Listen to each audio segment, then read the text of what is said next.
Chief Minister and Congress Working Committee member Siddaramaiah, in a post on X on July 29th, said that Kannadigas were ashamed that Pralhad Joshi had become the new Union Education Minister and demanded his immediate removal. He stated that what should have been a matter of pride for Karnataka was instead overshadowed by Joshi's past. He claimed that Joshi had defended the Gujarat government's decision to release the convicts in the Bilkis Banu gang rape case.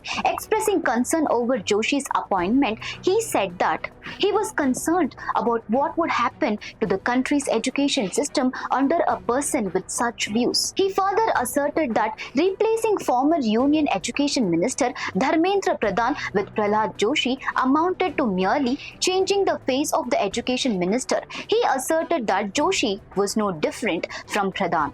He further claimed that Joshi and Pradhan were ideologically twins, stating that both entered politics through the RSS-affiliated ABVP and shared the RSS outlook towards women, Dalits and poor background communities, Muslims and Christians. Siddaramaiah also claimed that Pralhad Joshi would act according to the instructions of the RSS. So viewers, what's your take on this? Share your thoughts in the comment section. For more such updates, stay tuned to Daily Salar Digital.